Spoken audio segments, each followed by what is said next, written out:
Okay, we're going to do two quick examples of using those rules of algebra to solve two equations for x. And in doing so, we're going to be doing a lot of simplifying of expressions. So the first one we're going to look for when we're solving for x, find the value of x that makes 4x minus 1 equal to 2. So what I'm looking for here is I'm trying to take this equation that's got an expression with x on one side and a number on the other. What I'd like to have is x by itself. Okay, so that's one strategy to use. Not the only strategy, but it's one strategy to use when you're solving for x. So what I'm going to try and do is things that won't take this equation that we're assuming is true and make it false, following the rules here, do things that are consistent with the rules, but that get x by itself. So the first thing I'm going to do is try to get rid of this 1, try to put it over on the same side of the equation with the other number with no x in it, with 2. So no problem, I know what to do if I add 1 to both sides.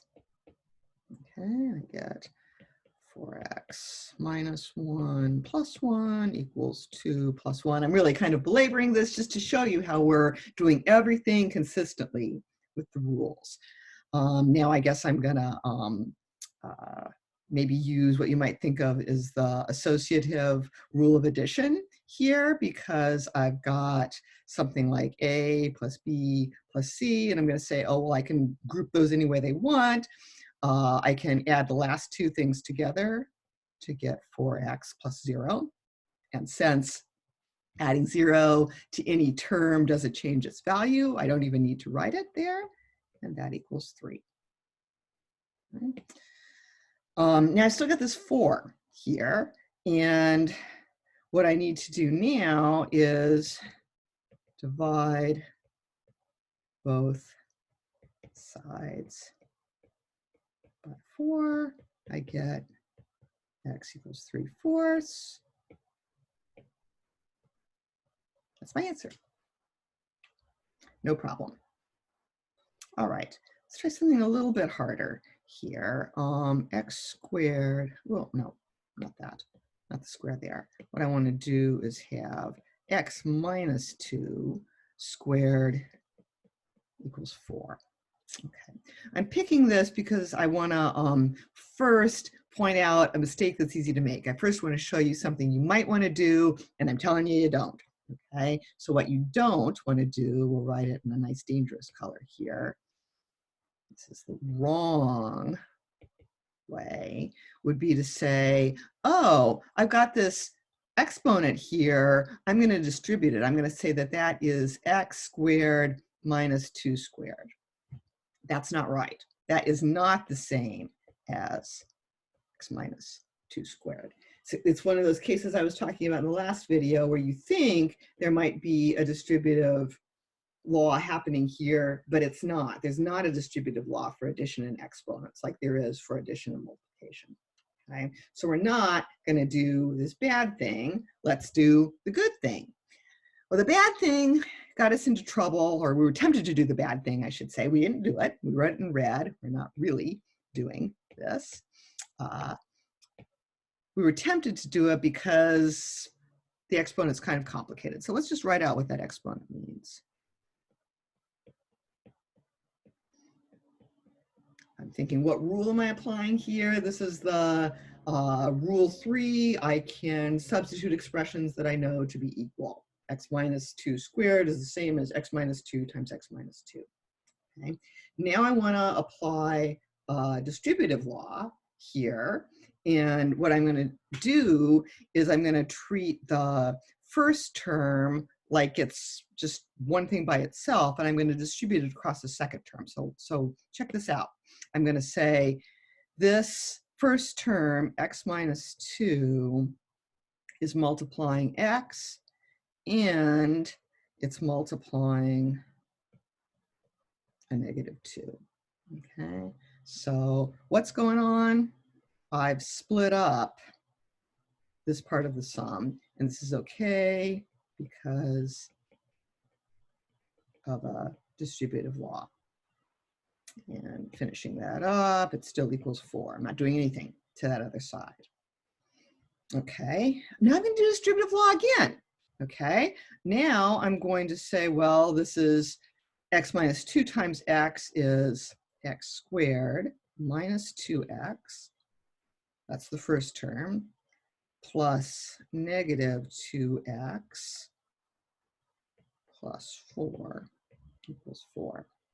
Okay, so again, let's think about what I did here. I multiplied this x and that one here, and this x and that 2 to get the second term, and then this x and that negative 2 created this term, and the two negative 2's create a positive 4. Okay, so just distributive law, distributive law, distributive law, all over the place here. Okay, let's combine some terms here. X squared minus 4x. So I'm putting the negative 2x plus another negative 2x to be negative 4x. I'm also going to observe that I've got a 4 on both sides of the equation, so I'm going to subtract 4 from each side, equals 0.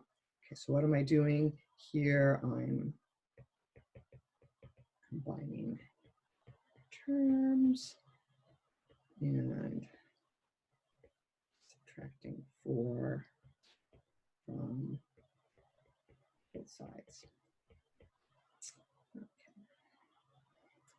All right, so now we're left with x squared minus 4x equals 0. I'm going to do the distributive law here again in reverse. I'm going to factor out an x. I'm going to say that that is x times x minus 4, and that equals 0. Okay.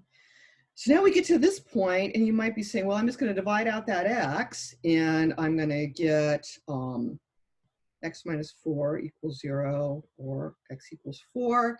And that's not wrong. Okay, that's part of the answer, but it's not the whole answer. One way this equation that we started with, x minus 2 squared, can equal 4, is for x to be 4.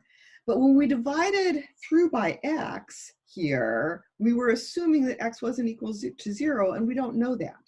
Okay, so this is only true if x does not equal 0.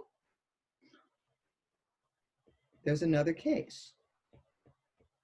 If x does equal 0, is the equation still true? Well, as a matter of fact, it is. It won't always be true, okay? But in this case, the equation does hold. If x equals 0, then we would have 0 times negative 4, and that does indeed equal 0.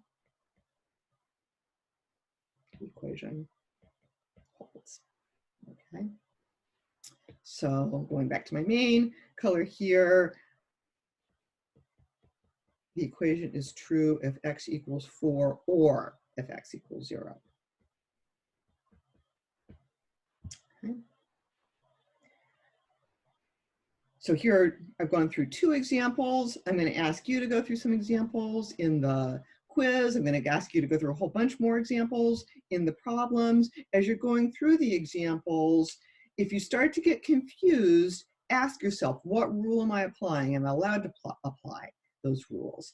I would say a problem that people have when they start doing this kind of algebra that we think of as easy algebra, you have this kind of idea in your head, oh, this is easy, I should just be able to do it without writing it out. That's not true, okay? It's very, very, very quickly do you get to a point where, I get to a point anyway, where I can't do this in my head. Just write out the steps. Write out more steps, don't skip steps, and that's going to help you get more comfortable with doing this.